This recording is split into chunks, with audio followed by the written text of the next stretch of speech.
Hi, welcome to my tutorial on interpolation and zonal statistics in ArcMap. Let's see what we are learning today. At first, we will get a basic idea of interpolation, then we will learn how to test with only a limited set of data. Then we will try to find out which interpolation is better in our example scenario, and lastly we will do zonal statistics in our data. So, without further ado, let's get started. Let's learn about some basic idea about interpolation. For example, if we have points and the data on points, and if we need the information in the middle, how can we get them without actually measuring in real life? The question is somehow too much generalized and without context, so it will be complicated to answer. However, we are dealing with the geographical data.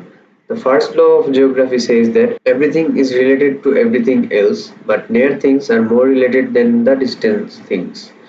We can use this information in our advantage to predict the data.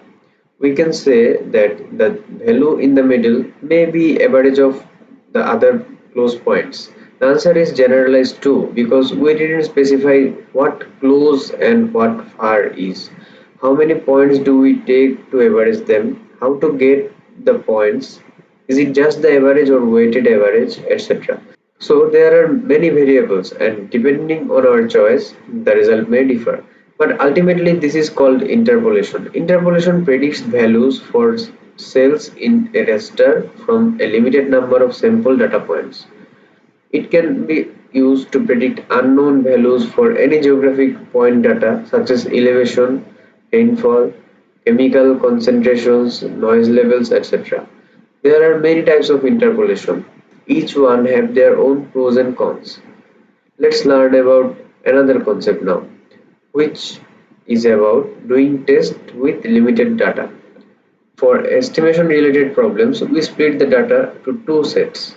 One is called the training data and other is called the test data. Training data is used to train or tune the model, and test data is used to estimate the final performance of the model. The percentage of samples and ways of sampling can differ depending on the situation. Okay, let's jump into ArcMap to do some interpolation. Now I have my ArcMap loaded and all necessary files imported. Now as I want to interpolate the manganese level of each upozilla, I am going to join the two tables as they are not in the same attribute table. Then I am going to subset the data into two files. One is the train data and another one is the test data. I am using 80% for our training data, the remaining is for testing. Then I am interpolating the train data using different interpolation methods. I am using 500 as pixel size because it is enough for our purpose. Also, for processing extent, I am selecting the area of interest layer. Now the interpolation is done. So there are four layers created by four different interpolation methods. We don't know which one is better than which one. Let's use the test data to estimate it.